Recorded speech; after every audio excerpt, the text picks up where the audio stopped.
നമസ്കാരം. ഒരു 4 ദിവസം മുന്നേ എൻ്റെ അടുത്തൊരു പേഷ്യൻ്റ് വന്നിരുന്നു. അവരെൻ്റെ അടുത്ത് പറഞ്ഞു, ഡോക്ടറെ ഈ ഒരു മൂത്രം പോകുന്ന ഭാഗത്ത് ഭയങ്കരമായിട്ട് ചൊറിച്ചിലാണ്, എന്തായിരിക്കും അതിൻ്റെ റീസൺ എന്ന് ചോദിച്ചു. അപ്പം ഞാൻ പറഞ്ഞു, നിങ്ങൾക്ക് മൂത്രം പോകുന്ന ഭാഗത്ത് ചൊറിച്ചിൽ വരാൻ കുറേ കാരണങ്ങളുണ്ട്. ഒന്ന്, മൂത്രത്തിൽ പഴുപ്പ്. ആക്ച്വലി അവരൊരു മൂത്രത്തിൽ പഴുപ്പിൻ്റെ ഒരു സംഭവം കണ്ടിട്ടാണ് എൻ്റെ അടുത്തേക്ക് വന്നത്. അപ്പോൾ മൂത്രത്തിൽ പഴുപ്പിനൊരു സാധ്യത ഉണ്ട്. അതും അല്ലെങ്കിൽ നിങ്ങൾക്ക് വെള്ളപോക്ക് ഉണ്ടോ എന്ന് ഞാൻ അവരുടെ അടുത്ത് ചോദിച്ചു, വൈറ്റ് ഡിസ്ചാർജ് ഉണ്ടോ. അപ്പോൾ അവർ പറഞ്ഞു അത് നല്ലോണം ഉണ്ടെന്ന് പറഞ്ഞു.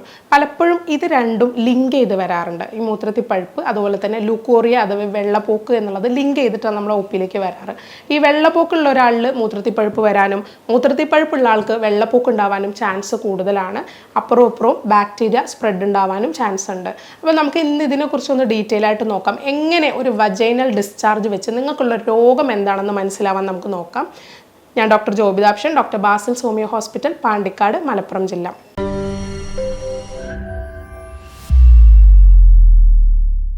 ഈ പേഷ്യൻറ്റിന് ഞാൻ UTIയുടെ മെഡിസിൻസ് അല്ല, അഥവാ മൂത്രത്തിൽ പഴുപ്പിനുള്ള മെഡിസിൻസ് അല്ല കൊടുത്തു വിട്ടത്. പകരം വെള്ളപ്പൊക്കിനാണ് മെഡിസിൻ കൊടുത്തത്. കാരണം അതിൻ്റെ റൂട്ട് കോസ് അല്ലെങ്കിൽ റൂട്ട് കംപ്ലൈൻറ്റ് എന്നുള്ളത് വൈറ്റ് ഡിസ്ചാർജ് തന്നെയാണ്. നമുക്ക് പലപ്പോഴും നമ്മുടെ യൂട്രസിൻ്റെ അകത്തുള്ള രോഗങ്ങൾ അളക്കാൻ ഈ ഡിസ്ചാർജ് വഴി മനസ്സിലാവും. നോർമലി നമുക്ക് ഡിസ്ചാർജ് ഉണ്ടാവും. ഏതൊരു സ്ത്രീയിലും നോർമലി ഡെയിലി വജൈനൽ ഡിസ്ചാർജ് അല്ലെങ്കിൽ സെർവിക്കൽ ഡിസ്ചാർജ് ഉണ്ടാവും. ഇത് വളരെ നോർമലാണ്. ആ ഭാഗത്ത് ബാക്ടീരിയാസ് ഉണ്ടാവും, അതും നോർമലാണ്. നമുക്ക് അവിടുത്തെ ഒരു pH, വജൈനൽ pH അല്ലെങ്കിൽ സെർവിക്കൽ pH ഒക്കെ മെയിൻറ്റെയിൻ ചെയ്യാനുള്ള ബാക്ടീരിയ അവിടെ നിർബന്ധമാണ്. അപ്പോൾ ഒരു ഫസ്റ്റ് സ്റ്റെപ്പ് ഞാനൊരു പോയിന്റ് ഇവിടെ പറയുന്നത് എന്താണെന്ന് വെച്ചാൽ, നിങ്ങൾ ഒരിക്കലും സോപ്പ് ഉപയോഗിച്ച് വജൈനൽ ഏരിയ വാഷ് ചെയ്യരുത്, അല്ലെങ്കിൽ നിങ്ങൾ മൂത്രമൊഴിക്കുന്ന ഭാഗമൊന്നും വാഷ് ചെയ്യരുത്. അത് നിങ്ങൾ കൃത്യമായിട്ട് ശ്രദ്ധിക്കണം. പലരും നല്ല ഹെവി ആയിട്ട് നല്ല ഹാർഡ് സോപ്പെല്ലാം ഉപയോഗിച്ചിട്ടായിരിക്കും ആ ഏരിയാസ് വാഷ് ചെയ്യുന്നത്. കാരണം നല്ല വൃത്തിയാവാൻ വേണ്ടിയിട്ടാണ് അങ്ങനെ ചെയ്യുന്നത്. ഒരിക്കലും അതിലൂടെ നമുക്ക് വൃത്തിയല്ല കിട്ടുന്നത്, പകരം പല രോഗങ്ങളിലേക്കും അത് നയിക്കാനുള്ള ചാൻസ് ഉണ്ട്. ഈ ഗുഡ് ബാക്ടീരിയാസ് ആ ഭാഗത്ത് നിന്ന് നീങ്ങിക്കഴിഞ്ഞാൽ വളരെയധികം പ്രയാസമുള്ള കാര്യങ്ങളാണ് സംഭവിക്കുക. അപ്പോൾ ഇനി ഒരു കാര്യം ശ്രദ്ധിക്കാനുള്ളത്, നിങ്ങൾ ഈ ടൈറ്റ് ഫിറ്റിംഗ് ക്ലോത്ത്സും അതോടൊപ്പം ഒഴിവാക്കുക. ആ ഭാഗങ്ങളിൽ എയറേഷൻ വേണം, മോയ്സ്ചർ കുറയണം. ഇത്തരം കാര്യങ്ങളുണ്ടെങ്കിൽ അവിടെ ഫംഗൽ ഇൻഫെക്ഷൻ വരാതിരിക്കും. ഫംഗൽ ഇൻഫെക്ഷൻ ഉള്ള ആൾക്കാരിലാണെങ്കിൽ ഈ PID പോലുള്ള കണ്ടീഷൻ, വെള്ളപ്പോക്കാണെങ്കിലും യൂട്രസിൽ നീർക്കെട്ടാണെങ്കിലും ഒക്കെ വളരെ പെട്ടെന്ന് വരാനുള്ള ചാൻസ് ഉണ്ട്. നമുക്കിപ്പം നോർമലായിട്ട് വജൈനൽ ഡിസ്ചാർജസ് ഉണ്ടാകുന്ന സമയം ഏതൊക്കെയാണ്? ഇപ്പം മെൻസസിന് തൊട്ട് മുന്നേ നമുക്ക് എങ്ങനെയാണ് മനസ്സിലാവുന്നത്?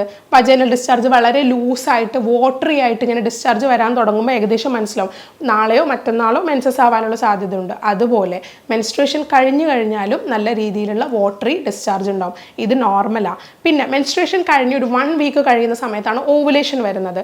ഓവുലേഷൻ്റെ സമയത്തും നമുക്ക് ഡിസ്ചാർജ് ഉണ്ടാവും. ഓവുലേഷൻ്റെ ഡിസ്ചാർജ് പക്ഷേ ഡിഫറെൻറ്റാണ്. അതെങ്ങനെയാണെന്ന് വെച്ചാൽ കുറച്ച് സ്റ്റിക്കി ആയിരിക്കും, കുറച്ച് വലിച്ചിലുണ്ടാവും. അതൊരു മുട്ടയുടെ വെള്ളയൊക്കെ പോലെ ഇങ്ങനെ ത്രെഡ് പോലെ നൂല് പോലെ വലിഞ്ഞിരിക്കുന്ന ഡിസ്ചാർജ് വരുന്നത് യൂഷ്വലി ഓവുലേഷന് ശേഷമാണ്. ഓവുലേഷൻ നടന്നതിന് ശേഷം. ഓവുലേഷൻ കഴിഞ്ഞു കഴിഞ്ഞാൽ ഉടനെ അതിനൊരു കളർ ചേഞ്ചസും ഉണ്ട്. അപ്പോൾ ഓവുലേഷൻ്റെ അന്നൊക്കെ ആയിരിക്കും ഈ ഒരു stretchable white colour discharge, white അല്ല കളർലെസ് ആണ് ഡിസ്ചാർജ് വരുന്നത്. ഓവുലേഷന് ശേഷം ആകുമ്പോൾ അതിൽ ഒരു വൈറ്റ് കളറിന് കുറച്ച് ഒരു തൈര് പോലെ ഒരു കേർഡ് പോലൊരു കൺസിസ്റ്റൻസിക്ക് ചെറുതായിട്ട് അങ്ങനെ വരാൻ ചാൻസ് ഉണ്ട്. ഇതെല്ലാം വളരെ നോർമലാണ്. ഇതിൻ്റെ കൂടെ തന്നെ നമുക്ക് ഈ ഡിസ്ചാർജസ് കൂടുന്ന സമയങ്ങൾ വേറെ ഉണ്ട്. ഇപ്പം ഞാൻ ഈ പറഞ്ഞ പോലെ മെൻസസിന് മുന്നേ മെൻസസിന് ശേഷം ഒക്കെ ഡിസ്ചാർജ് കൂടാം. ഓവുലേഷൻ സമയത്ത് ലൈറ്റായിട്ട് ഡിസ്ചാർജ് വരാം. വാട്ടറി ഡിസ്ചാർജ് നോർമലി ഡെയിലി ആ ഭാഗങ്ങളിൽ നിന്നുണ്ടാവാം. അത് അവിടുത്തെ pH മെയിൻറ്റെയിൻ ചെയ്യാൻ വേണ്ടിയിട്ടാണ്.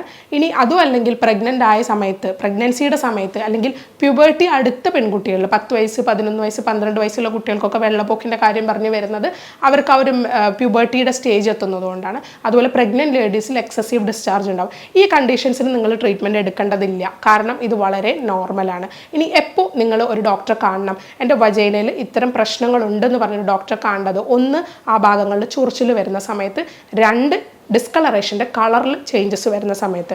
അപ്പം നമുക്കതുകൊണ്ട് ഡീറ്റെയിൽ ആയിട്ട് നോക്കാം. ഫസ്റ്റ് പോയിന്റ് ശ്രദ്ധിക്കേണ്ടത്, നിങ്ങൾക്ക് വൈറ്റ് ഡിസ്ചാർജ് വരുന്നത് എക്സസീവ് എമൗണ്ട് ആണോ എന്ന് ആദ്യം നോക്കുക.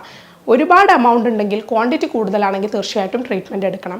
അതിൽ തന്നെ തൈര് പോലെ അല്ലെങ്കിൽ കുറച്ച് കുറുകി തൈരിൻ്റെ കൺസിസ്റ്റൻസിയിൽ വരുന്നത് ഈസ്റ്റ് ഇൻഫെക്ഷൻ കാരണമാണ്.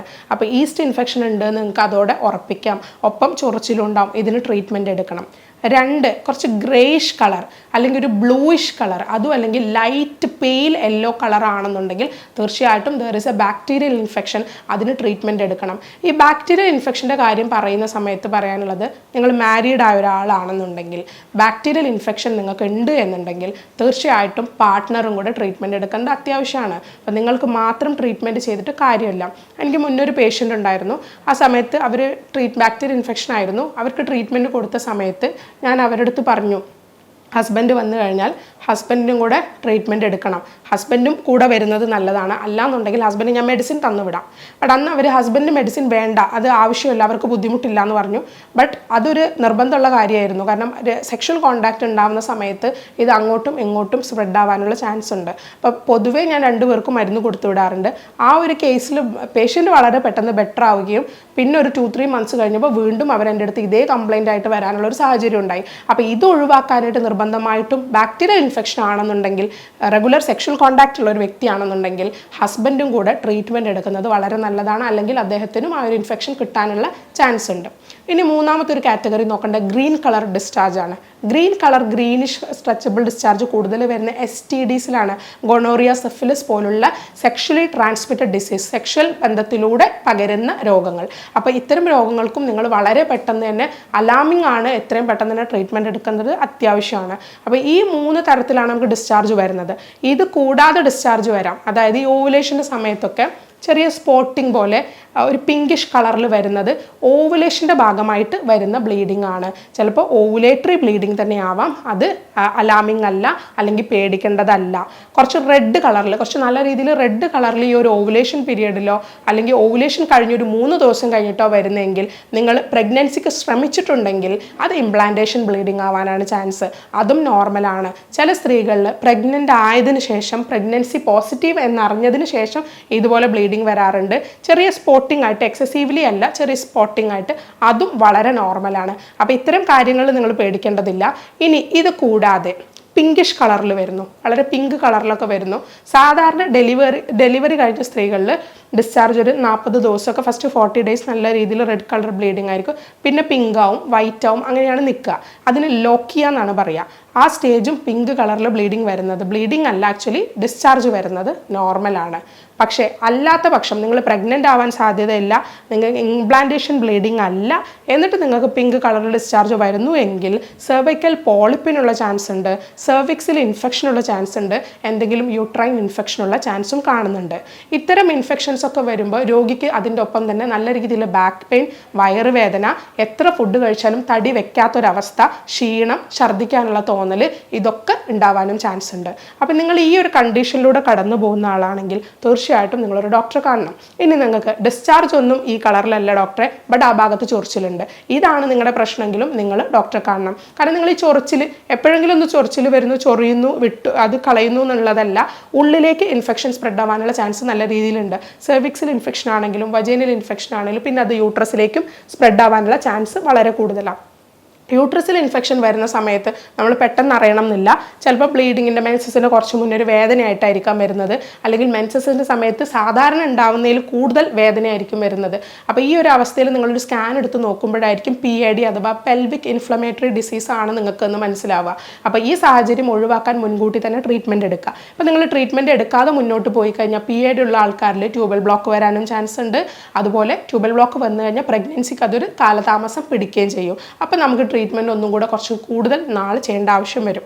ഇനി ഹോമിയോപ്പതിയിലാണെങ്കിൽ നമുക്കിതിന് കൃത്യമായിട്ടുള്ള ട്രീറ്റ്മെൻറ്റ് പ്രോട്ടോക്കോൾ ഉണ്ട്. ആ പ്രോട്ടോക്കോൾ അനുസരിച്ച് ട്രീറ്റ് ചെയ്തെങ്കിൽ മാത്രമേ ഇത് മാറൂ.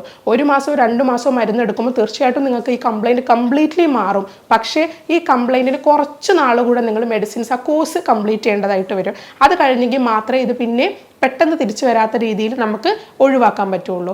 ഇത്രയും കാര്യങ്ങൾ ശ്രദ്ധിച്ചാൽ നിങ്ങൾക്ക് നല്ല രീതിയിൽ അതിൻ്റെ റിസൾട്ട് കിട്ടുകയും ചെയ്യും. ഹോമിയോപ്പതിയിൽ നമ്മളെപ്പോൾ ഒരു ക്യാരക്ടറിസ്റ്റിക് സിംറ്റം വെച്ച് പേഷ്യൻറ്റിന് മെഡിസിൻ സെലക്ട് ചെയ്യുന്നതുകൊണ്ട് തന്നെ ആ വ്യക്തിക്ക് ഉണ്ടാകുന്ന രോഗം പൂർണ്ണമായിട്ട് അതിൻ്റെ റൂട്ട് കോസിൽ നിന്ന് തന്നെ കളയാൻ പറ്റും. നമ്മൾ പിന്നെ ക്രിയോസോട്ടം, ബൊറാക്സ്, സെപ്പിയ, അലൂമിന പോലുള്ള മെഡിസിൻസ് ഒക്കെ യൂസ് ചെയ്താണ് ട്രീറ്റ് ചെയ്യുന്നത്. ഇതിന് നമുക്ക് പെട്ടെന്ന് തന്നെ ഒരു കംപ്ലീറ്റ് റിലീഫ് പേഷ്യൻറ്റ് കൊണ്ടുവരാനും പിന്നെ ആ ബുദ്ധിമുട്ട് തിരിച്ചു വരാത്ത രീതിയിലാക്കാനും സാധിക്കും. നിങ്ങൾക്ക് ഈ വീഡിയോനെ കുറിച്ചോ അല്ലെങ്കിൽ ഈ ഒരു അസുഖത്തിനെ കുറിച്ചോ എന്തെങ്കിലും സംശയമുണ്ട്, നിങ്ങൾക്ക് ഇങ്ങനെ ഒരു ബുദ്ധിമുട്ടുള്ള ആളാണ്, എന്നോട് എന്തെങ്കിലും സംശയങ്ങൾ നിങ്ങൾക്ക് ചോദിക്കണം എന്നുണ്ടെങ്കിൽ തീർച്ചയായിട്ടും നിങ്ങൾക്ക് എൻ്റെ വാട്സപ്പ് നമ്പറിൽ മെസ്സേജ് ചെയ്യാവുന്നതാണ്. ഇനി അതല്ല എങ്കിൽ നിങ്ങൾക്ക് ഈ വീഡിയോയുടെ താഴെയുള്ള കമൻറ്റ് ബോക്സിലും രേഖപ്പെടുത്താം. നന്ദി, നമസ്കാരം.